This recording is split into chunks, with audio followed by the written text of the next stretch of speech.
Today is Saturday, August 30th. As we head into Labor Day, we're taking a closer look at the job market and the future of work.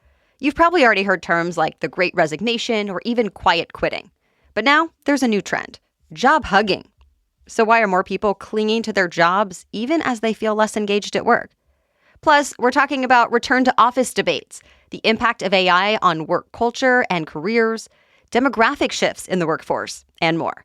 Our expert guest today is Caroline Walsh.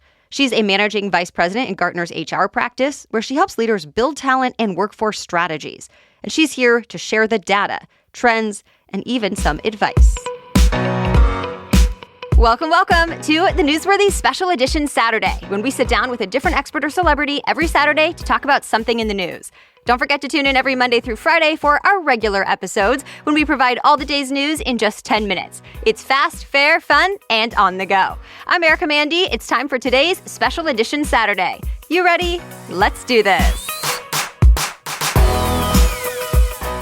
Caroline Walsh, thank you so much for joining us here on the Newsworthy. Erica, thank you so much for having me. I'm so thrilled to be here. So let's just get a lay of the land to start out. How would you describe the job market right now? The job market right now is a little bit strange. There's actually a term, I don't know if any of your listeners have heard it, but we're calling it and we're hearing it called job hugging, which on the surface sounds really warm and fuzzy, right? It sounds great. Like all these people are here, they love their work, they're giving it nice hugs. But in truth, it's a little bit more complicated. So we're seeing employees who are more and more likely to be trying to stay in their jobs.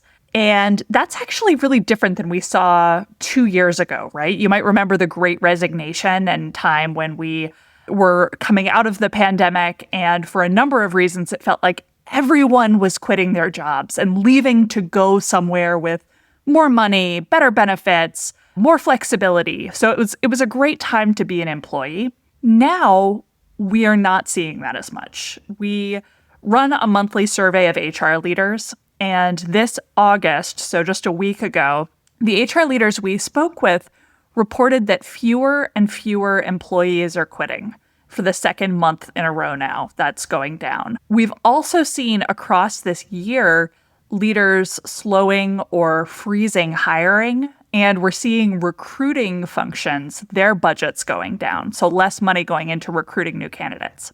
Then what's really interesting is we're actually seeing employees feeling a little bit upset and not quite engaged with their jobs. Now I say that because it's weird. If you think that employees are staying in their jobs, you'd expect, engagement is high, productivity is high, everything's hunky-dory. But we're actually seeing this job hugging is more like employees hugging for dear life. So we're seeing engagement dip, actually, at least in North America and the United States. You know, there are lots of reasons for that. So some of it is uncertainty about the economy, uncertainty about the role of AI in jobs and what that's going to look like. But all in all, we've seen when we look together that we're in this moment of slowing. What I'm hearing you say is, one, the employers are having some uncertainty about, I'm guessing, tariffs, AI, and other reasons that they are slowing their hiring. There's not as many job openings. Employees are feeling like they need to hang on to their jobs, and yet they're still not engaged. And is that lack of engagement because of that fear and panic, or what else is going on there? Are the companies not recognizing their employees in the way that they should? Yeah, there are a lot of different things that are going on there. So that fear, that uncertainty, that I don't know what my job's going to look like in a year, that has a big part to do with it. There are other companies where we're seeing across this year and last year, we've seen a trend to more in-person work, and that can impact engagement and satisfaction with work as well. But all in all, we're seeing employees who are just feeling this uncertainty. They don't know if they were to look for another job, if there would be one. And so they're staying put because they need to, not necessarily because they want to. We obviously saw a peak in remote work during and after the pandemic. And now it seems people are starting to be required to return to office more. And I know that there's been some debate and some disappointment around that. So what is the latest with that specifically? Yeah, Erica, this is an area where people who look at the workforce this is like one of the hot button issues. This is where we all nerd out and we try and figure out what has the best impact on work, on productivity, on engagement. Where is it? It's the return to office question. So we had a lot of disruption during the pandemic. And now here, 5 years later, we're seeing in North America, a little over a third of organizations are hybrid, meaning there's in-office work and remote work. A little over 40% are in person, and then about 20% are remote. So we're starting to see those numbers stabilize. We're also seeing that employees still value and want that flexibility that comes with hybrid work, and they're not getting that flexibility. So we're seeing right now that job candidates, only about 27% are actually finding jobs that are offering both their preferred location and schedule flexibility. And so are executives and HR, are they feeling that the reason for that is a lack of engagement and that maybe if people are back in the office, they'll be more productive and engaged? Or what's the thinking behind each policy? Yeah, that's exactly part of it.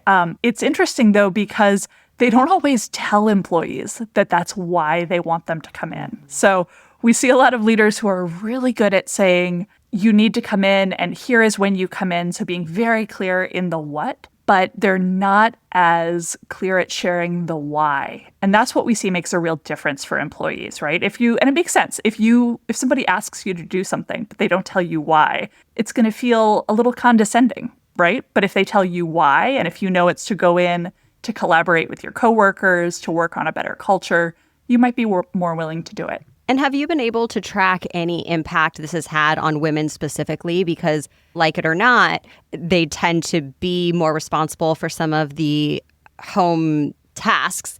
And I know that flexible remote work has seemed to enable more women to be part of the workforce. So what are you seeing when it comes to that? Yeah, this is a really interesting story. And it's a story that unfortunately is continuing to develop and maybe developing in the wrong directions if we want a workforce that is filled with equal participation from men and women. So during the pandemic, we saw first a lot of women leave the workforce, right? So in 2020, 2021, a lot of women left the workforce to take care of their kids or their family members who weren't able to be in school or who were sick. We then saw men returned to the workforce first. So when those labor participation numbers went back, men were leading the charge, but women, especially Black women and Latina women, were really far behind. Now we've begun to see over the last 18 months or so, women coming back, and that flexibility has been a huge part of it. It's allowed women to be at home if a kid is sick and continue to work, but maybe work those flexible hours and make it happen. Now, though, as organizations are returning to the office, we're starting to see that women are even less likely than men to want to go back, and that it is changing their ability to be as productive. It's impacting that as well. So much to take in there, but what is some of the advice of how to handle all of this? The biggest thing that I like to help organizations think about when they're thinking about just their return to office policy is, first off, what are you trying to achieve? So is it about culture? Is it about collaboration? Is it that you don't trust your employees or your managers aren't equipped to build that trust in a remote setting? Based on what that answer is, then you can decide whether you need to go back or you don't. If you do need to go back and you do need to get everyone back into the office, I like to help guide leaders to think about what is the impact of that return to office going to be on employees. What's your advice to an employee who would like to maybe push for more flexible hours, or who during the time they were remote moved farther away and now they're worried about returning to office? Is there anything they can do, and how could they approach it? Yeah, it's a tough question because a lot of organizations are getting a lot more black and white about how they apply their location policies. And so that will be hard for some organizations and some employees. For others, I think it's making the case, again, just like it's good for organizations to talk about why an employee should come back to the office. It's helpful for employees to make their case based on the outcomes the organization wants them to achieve, why they're capable of doing their job from home or remote or in a hybrid schedule.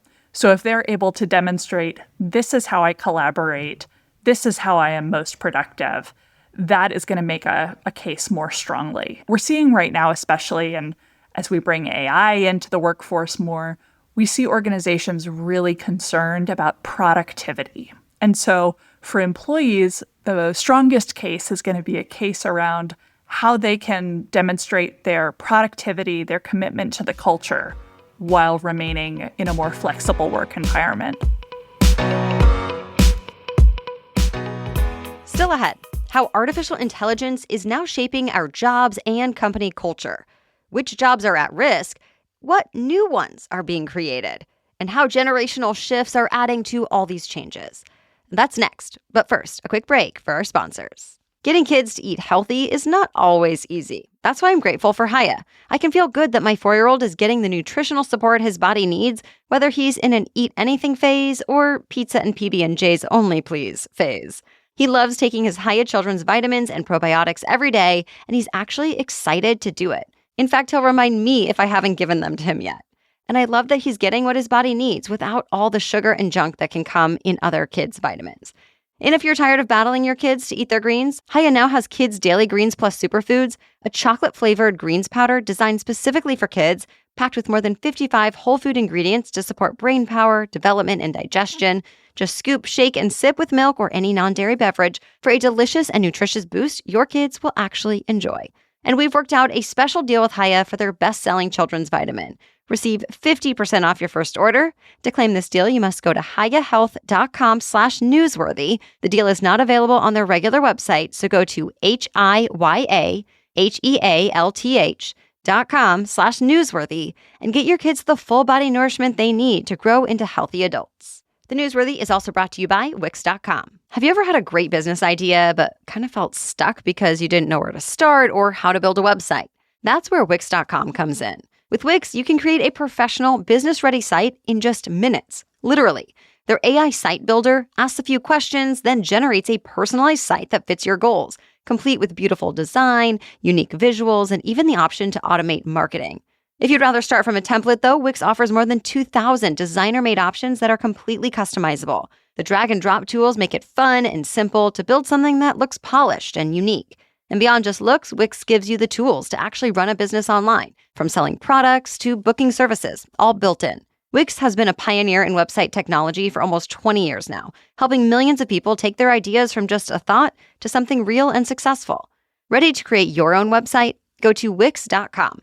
That's Wix.com to start building your website today. Thanks to Wix for sponsoring our show. Now back to my conversation with Caroline Walsh.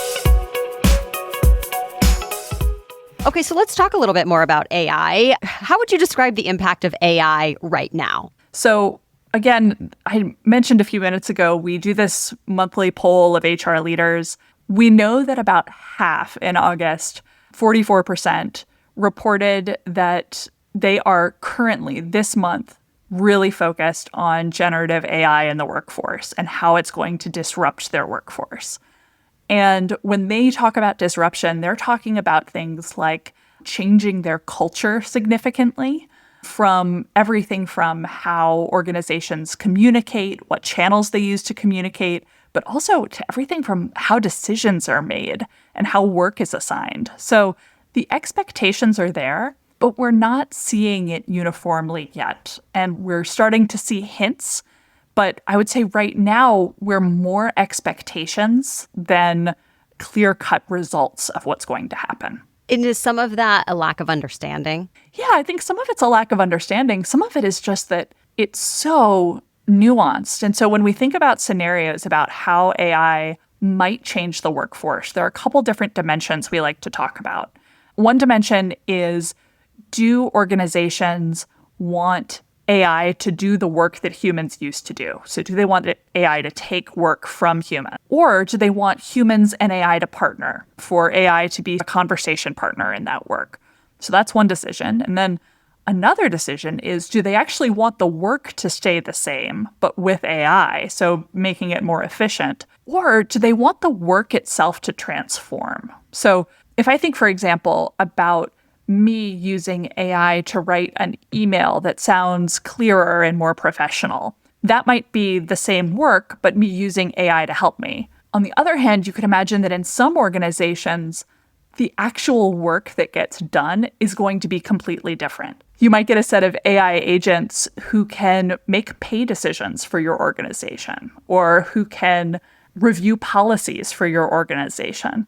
But then that might lead to actually more humans doing new things in your organization, like writing new policies or moving you forward in new ways.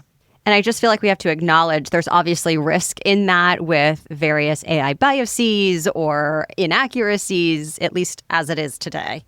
Yeah, one of the things we're trying to understand also is just what are these new jobs organizations are going to need to have and the new roles as AI becomes more. And one that we're hearing a lot about is AI ethicist. So how do you make sure that your AI is unbiased? How do you make sure it's doing what you want it to do? How are you training your managers and your team members to be critical, thoughtful users of AI? So not just taking exactly what it sends back, but actually asking it questions and looking at it with that critical eye. So what jobs are most at risk for eventually going away once we figure these answers to these questions out? When we think about jobs that are more at risk, those are going to be jobs where AI can do the job for staff. Typically, we're going to expect this to be work that can be done by more junior staff. And that, of course, comes with all sorts of other risks, right? Where often our junior staff, the way that they learn how to grow in the organization and how to grow their skills, that comes from doing early, rote, more simple jobs.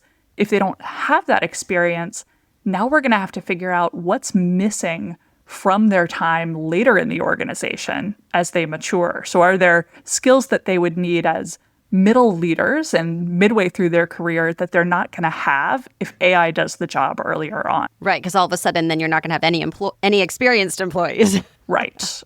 And so we're seeing actually in the United States, we're seeing, and all over the world, we're seeing companies start to invest in skills, whether that's different training programs or on-the-job skills. In the US, there was just a policy announced that will allow organizations some grants for actually doing some of this AI-related upskilling. So there are ways to make that happen, but I think that's going to be a big area over the next couple of years. It's going to continue to be a big area of figuring out how to train staff, not just to work with AI, but to do new jobs because of AI, and then even to gain some of the skills that they've missed because of AI. And I imagine that companies are at this point going to have to always be ready to update and improve because of the pace that AI is changing and how it's being used. Yeah, so change becomes routine.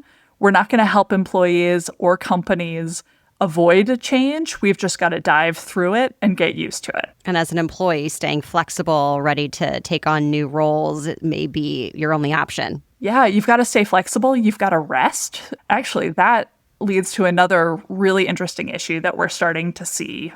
That's this idea of quiet vacationing. It's this idea that employees will take time off without actually using their paid time off or PTO. So think like, Erica, maybe you go out for the day. You don't tell anybody that you're going to be out for the day. You just block your calendar, but you keep your Teams or your Slack on your phone so that it looks like you're working all day. HR officers are concerned about this, and leaders are concerned about this, especially when it comes to those employees that they can't see. So those remote or hybrid employees.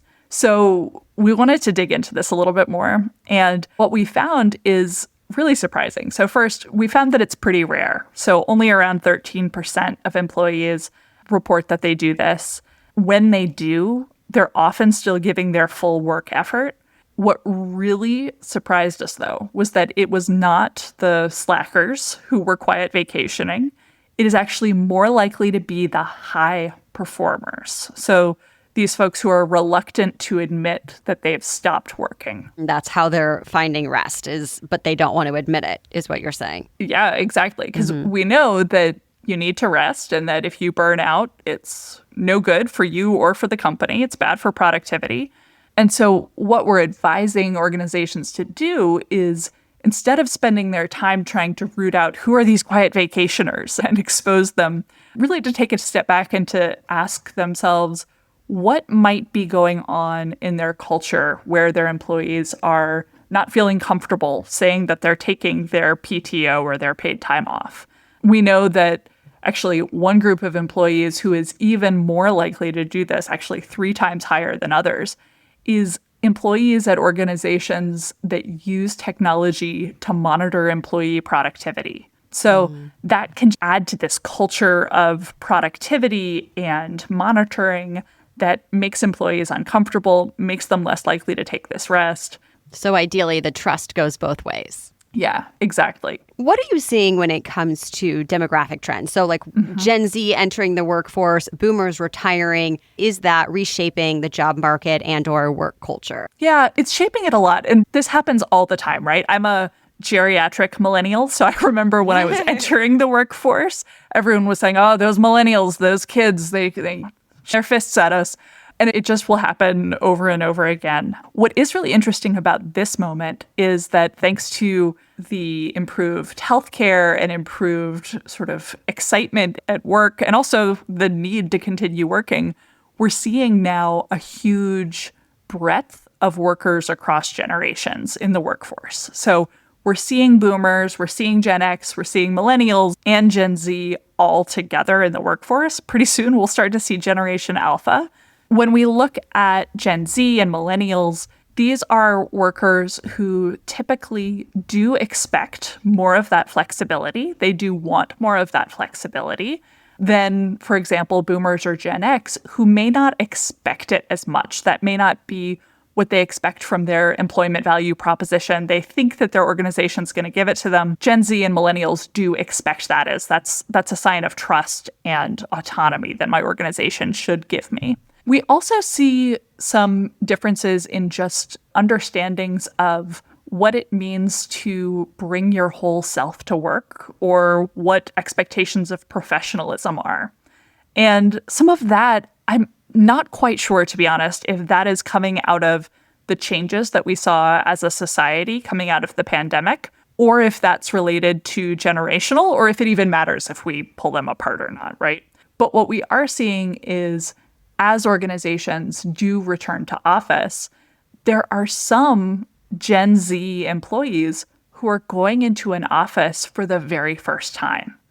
And maybe they've been in the workforce for 5 years, so they are experienced workers, but this is actually their first time going into an office, showing up every day, wearing closed-toed shoes, right? So all of those things that came more naturally from watching it happen for others, this is the first time. So we are hearing some bits and pieces there of where organizations are having to figure out really how do they explain to folks what this new culture looks like. And they're being more prescriptive than maybe they would have been in the past. Yeah, there's a learning curve there. And I guess it's up to companies to decide how traditional are you going to be in office. Yeah, absolutely. And I think there has been so much change socially as well. Just, again, coming out of the pandemic, there was a time when employees really wanted to bring their authentic self to work. And that was very important. We've seen that change a bit. We've seen a